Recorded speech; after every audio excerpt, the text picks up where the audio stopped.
beywaho beyeyahe waaga qodob kala dhiman ninka qurux ku dhelika oho qarribaya naagaha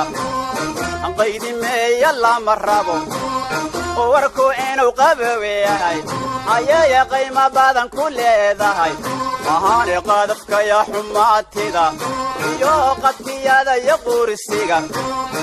qaylahiira lama rabo.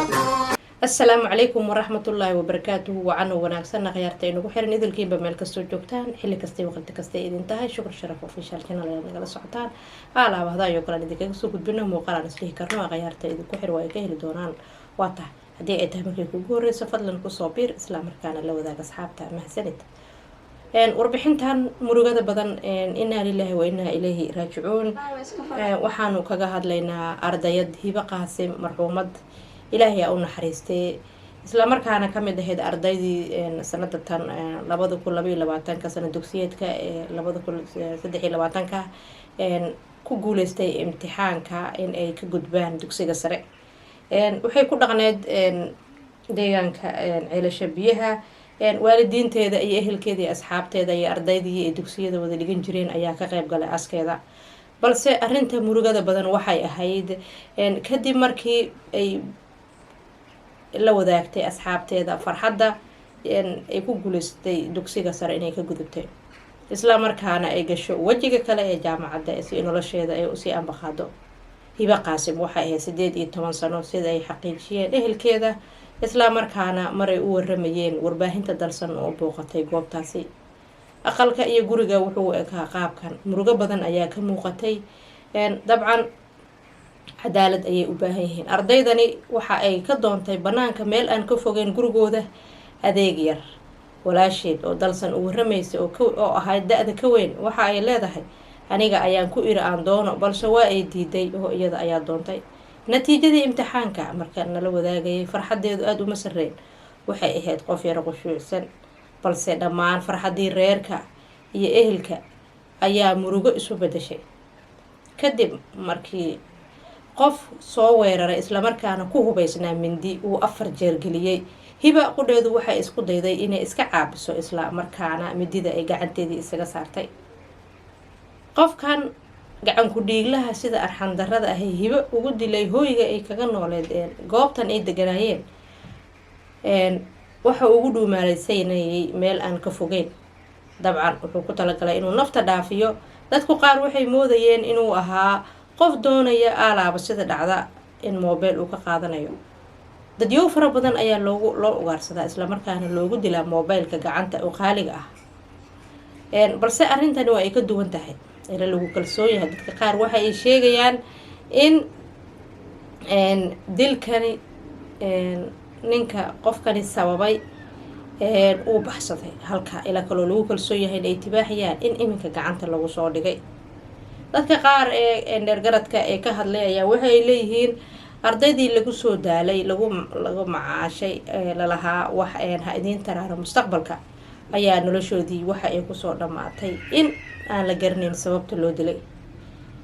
dabcan arintani waxay mararka qaar ay noqon kartaa xaasidnimo iyo xiqdi la xiriira in qof ka xun nolosha dadka qaar ee sidan oo kale u dhaqmaan axmaqnimada qof dhan oo ilaahay qalqay in naftiisa oo dhiiga muslimka aan banaaneyn ayaa sidan loo dilaa maalin walba qaab kamid ah wadanka Soomaaliya amaba magaalada Muqdisho iyo meelaha ku hareysan sida qisadan oo kale. Hiba Qaasim ardaydan 18 jirka ee marxuumada waxa ka soo qayb galay maamulka dugsiga sare ee dhiganaysay Iftiin Primary and Secondary School. maamulka iyo mas'uuliyiinta oo la waramay warbaahinta waxay sheegeen inay ahayd arday aad u fiican aad loo jeclaa. hooygan murugada badan ka taagan tahay qaar kamid ah ayaa ka waramay aqoonta ay u lahaayeen Hibo. sidoo kale abtigeed ayaa warbaahinta dalsan la hadlay isla markaana u xaqiijiyay geerida gabadha wuxuuna warkiisa ku bilaabay sida tan xariisto waxaan u ahaa gabadha abti ilaahay jannatul firdaws ilaahay ka waraabiyo kulli waa dhacad xanuun badan waa gabar 18 jir ah sida markana loo xaqiijiyay kulli waxa nagu leeyahay aniga goob joog ma ahaynin in toorey lagu soo weeraray oo hal nin uu weeraray alxamdulilah uu tooreedii ninka uu ku duray ilaa 4 meel ilaa 3 meel la tilmaamay marka kulay hadafkiisa موبايل dadka tilmaameen laakiin mobilka kamaysan qaadanin marka ma naqaan kulli insha Allah waxa codsaneynaa in cid alle cidi oo barnaamijkaas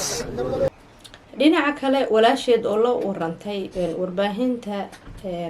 dalsan ayaa iyaduna waxay ay xaqiijisay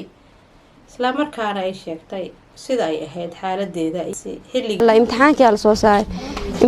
la soo saaray wixii la isdhahaayay kusoo kacday markaas ay dhaaday linkiga hal ii soo sheer garay linkiga loo diray iyadii mid kale oo imtixaankiis la galeen labadii bay fiiriyeen wiilka qolkaas oo degnaa wuxuu yiri yes alxamdulillah waa guuleystay idna qolkaas meel ay istaagtay markaas waxay tiri hooya inta taagneed markaas waxay dhaaday hibo maxaa ma dhacday ma qoslaysid alxamdulillah markaa yeeroosay ma dhicin waa guuleystay alxamdulillah alxamdulillah idinka ma idin maqashiinay dhaaday marka ani waa guuleystay ilaahay i guuleen waa xamdi idinka ma idin maqashiinaa waa duhur dukatay markaas waxa la suuqana aadinay waa soomantay nijmaad aadisay suuq ana soo qaaday tir cajiinka leewa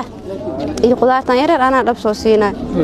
kadibna waxaaba la keenay iyadoo meed oo la fileynino ma aragtaane ardaydii ma aragtaane koowaad ilaa iyo waxa isla soo marayeen form 2 ilaa kanoo hadda 2 sano ugu dambeysay ee wada hadlaan Allah u naxariistay Hiba Qaasim ayaa lagu soo aasay qabuurahan idin muuqda inna lillahi wa inna ilayhi raaji'uun hiba iyo dad badan oo lamid ah ayaa u baahan cadaalad way adag tahay in dad yow fara badan oo sugaya cadaalad inay cadaalad helaan gacan ku dhiglayaashu waxa u fudud inay sidan oo kale u dilaan dadka mustaqbalka ifaya leh ee nolosha adag ka soo gudbay xaaladda adagna wax ku soo bartay adduunyada waxaa la yiraahdaa hanaqaad iyo hadaaq barad ayaa geerida ugu kulul dabcan hadaaq baradka waa ilmaha yaryar ee sabiga ee saqiirka ah halka hanaqaadkuna ay tahay hiba oo kala dhalinyaro markaas lagu haween yahay kadib markii noloshooda qaybtii hoose ay ka gudbaan isla markaana u gudbaan qaybaha xiga ee nolosha inna lillahi wa inna ilayhi raaji'uun shukri sharaf official channel ayaad kala socoteen warbixintan gaarka ah anigoo shukri xasan ayaa idin la socodsiinayay dib intaan ugu kulmi doono warbixin sidan oo kala ah waxaan idinkaga tagayaa sida iyo nabadgelyo wassalaamu calaykum waraxmatullaahi wabarakaatuh beywaho beyeyahe waaga qodob kala dhiman ninka qurux ku dhelika ohoo qarribaayo naagaha qaydimeeya lama rabo warku inuu qaboweyahay ayaya qiimo badan ku leedahay ahaani qadafkaya xumaatida iyo qadkiyada iyo qursiga qaylahiira lama rabo